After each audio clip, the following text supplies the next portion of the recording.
There was also a lot of activity last night at Annie Guthrie's house, if you were following. 59 days. No arrest. No suspect named. No proof of life. And the one detail that keeps pulling investigators, experts, and millions of people who've been following this case back to the same spot. 2 doors at the back of a quiet Arizona home, propped open with flower pots in the middle of the night. Not broken, not forced, propped with her own flower pots. That single detail separates this case from a crime of opportunity and plants it firmly in the territory of something far colder, far more rehearsed, and far more frightening than a random act of violence against a frail 84-year-old woman living alone in the Catalina foothills of Tucson, Arizona. Because here is what the flower pots tell you before a single investigator opens their mouth. Whoever did this was calm enough, controlled enough, and familiar enough with that property to stop, look around a back patio in the dead of night, pick up decorative planters, and use them with purpose. That is not the behavior of someone acting on impulse. That is the behavior of someone who had already been there before. Let's go to those doors. There were 2 of them at the rear of the house. Not sliding glass like many assumed, regular hinged doors, a screen door and an inner door, both opening directly into Nancy's kitchen, both found propped open by flower pots from her own back patio.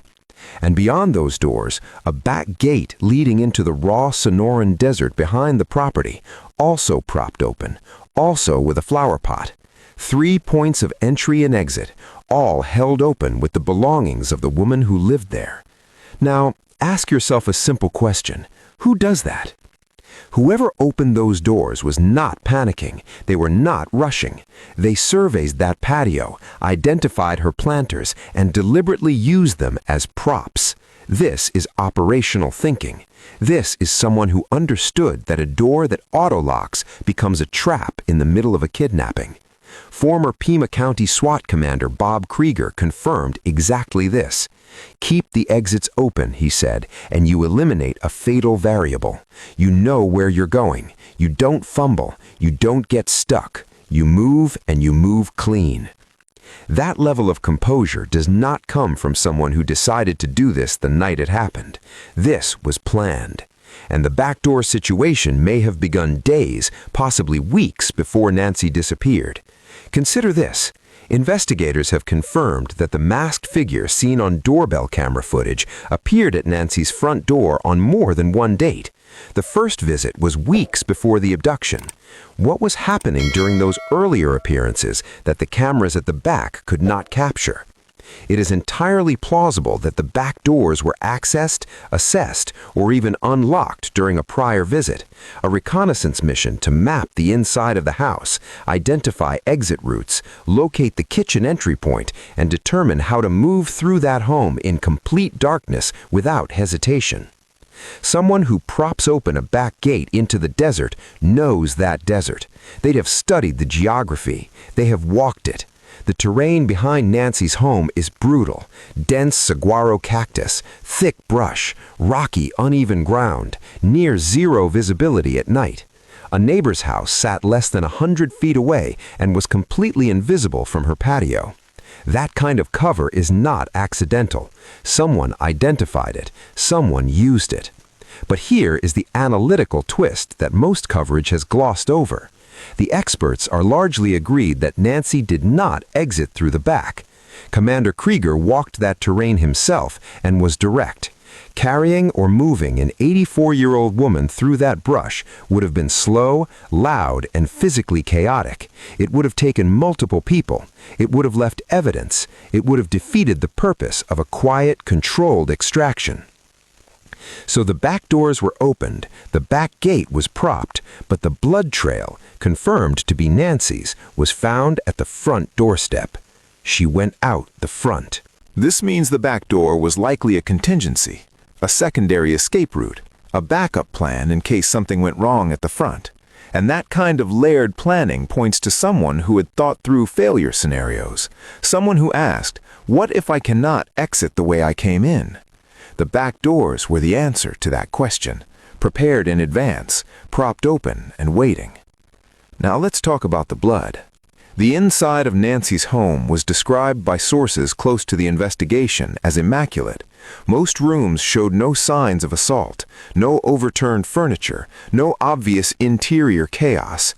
This is significant because it tells us where the violence or the injury occurred. Not inside, at the threshold, at the point of crossing from the private interior of her home to the outside world. Blood was found on the terracotta tiles at the front doorstep, trailing away from the house, confirmed to be Nancy's. And this raises the most painful analytical question in this entire case. How does a woman who cannot walk well, who needs daily medication, who her own daughter described as bent over and frail, how does she produce a blood trail at her own front door in the middle of the night? She did not cut herself stepping outside. She did not fall and get back up unaided. Someone was moving her, and whatever caused that bleeding happened in the act of that movement, in those precise seconds when she was being taken across her own doorstep, barefoot, in her pajamas, without her phone, without her medication. Forensic experts have noted that blood at that location means the perpetrator was in extremely close physical contact with Nancy at the threshold. Their clothing, their shoes, their hands, all of it caught that transfer. The forensic impression of that moment existed. The question is whether investigators captured it fully before the scene was released. At approximately 1:47 in the morning, the Catalina foothills were silent. No foot traffic, no witnesses.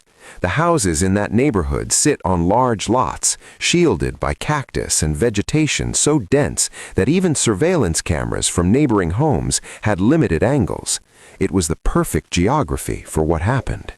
Behind Nancy's home, 2 kitchen doors remained open. Her flower pots held their position.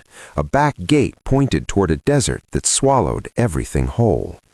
59 days later, those doors still have answers, and so far, no one has been made to speak them. But here's what no one has answered yet. If the back doors were a contingency plan, what was the primary plan? Someone in Tucson knows that desert. Someone recognized those flower pots. Someone has seen something, heard something, or knows something they haven't said out loud yet. If that's you or someone you know, Pima County Sheriff's Department is still taking tips. Nancy Guthrie deserves to come home. Subscribe if this case matters to you, and drop everything you know in the comments below. Every detail counts, even the ones that don't seem important, because 59 days of silence is 59 days too many.